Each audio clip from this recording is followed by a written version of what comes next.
Class 6-এ বড় একটা মেয়ের যে 21 বছর একটা ছেলে অপহরণ করছিল, এই বিষয়টা কিন্তু সবাই জানে। মেয়েটার নাম হলো আরাবি ইসলাম সুবা।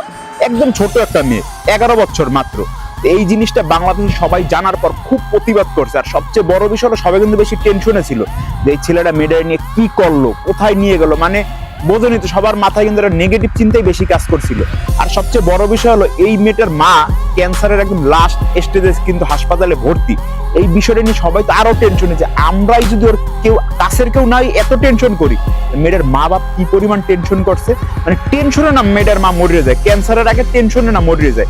এই বিষয়টা সবাই মানে খুব একটা ইসের ভিতরে ট্রমার ভিতর ছিল যে আসলে বাংলাদেশে কেমনে মেয়েদের তো কোনো নিরাপত্তাই নাই। মানে একটা মেয়ে বাইরে এলে ছোট বড় মানে যারে পাইতেছে হিংস্র পোলাবান হেরে ধরে খাওয়ার একটা মানে ছিঁড়ে বেড়ে খাইয়ে হেলা, এরকম একটা অবস্থা। মানে সবাই টেনশনে। তো এইটা নিয়ে কিন্তু তদন্ত যে সময় শুরু হয় সেই সময় সবার মানে মাথার মধ্যে কি বাজতেছিল জানেন? সবার মাথার মধ্যে একটা গানই বাজতেছিল, মানে সবাই আয়নার সামনে যায় আর দেখে সারি উম্র মে জোকার জওয়ানি হে, সারি উম্র জোকার বান গায়ে। মানে গানটা পুরোপুরি আমি জানি না, কইতে পারলাম না, কিন্তু ওই যে জোকার আছে না, একটু সার্চ দিয়ে দেখেন, এই গানটাই সবার মাথার মধ্যে বাজতে আসছিল। মানে তদন্তের পর দেখলো কি জানেন, মেয়েটারে অপহরণ কিচ্ছু করে নাই। মাইয়াটা 11 বছর একটা মাইয়া, মানে দুধ খাওয়ানো সারান দেয় নাই, মানে দুধের শিশু। সে প্রেম করে একটা 21 বছরের পোলার লগে। আর হের মা ক্যান্সারে মরে, আর হেগো লাভ স্টোরি হেরা সাকসেস করলে সিনেমাটিক স্টাইলে, মানে পলাই গেলে সিসিটিভি ক্যামেরার ফুটেজ বিশ্লেষণ করে এরপর ঘাইটে মাইটে এরপর মাইয়ারে বাইর করছে খুঁজছে। আর এরপরে মাইয়ারে জিগায় নির্লজ্জের মতো মাইয়ারে আসতে আছে।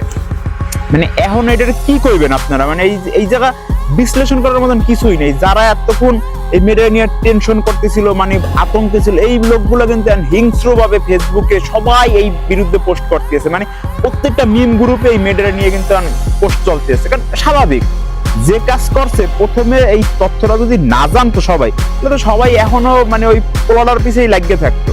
পোলাটা যে একদম দুধে দেওয়া তুলসী হতে হইয়া না, দোষ সবারই আছে। কিন্তু এই ছোট একটা মাইয়া মানে এই কাজটা কেমনে করলো? আর মানে সবার ইমোশনের উপরে কি যে করছে, মানে এটা মুখ দিয়ে পাওয়া যাবে না। মানে সবার ইমোশনের উপরে দিয়ে দিয়েছে, বোঝেন নাই? মানে ইমোশন এখন নেক্সট টাইম যদি কোনো একটা মেয়ে সত্যিকারের অপহরণ হয়, মানুষজন তো ভাববে ও কোনো প্রেমিকের লাগে ভাগ্যে গেছে, দু একদিন পর ওই গাইটকে মাইটকে, মানে মানুষজন এই জিনিসটার উপরে জোরই দেবে না, একজনের লেগে সবার গেলে, বোঝেন নাই? তো এইসব বিষয়ে পরিবারের কিন্তু সবচেয়ে বেশি সচেতন হওয়া উচিত। কারণ আমরা আশপাশের যে জনগণ এরা সচেতন, এগো সচেতনতার দরকার। কিন্তু যার পরিবারে এইসব মানে ছেলে মেয়েগুলো আছে, এগো কিন্তু একটু নজরদারি প্লাস এগো মুভমেন্ট গুলো একটু ফলো আপ করা উচিত।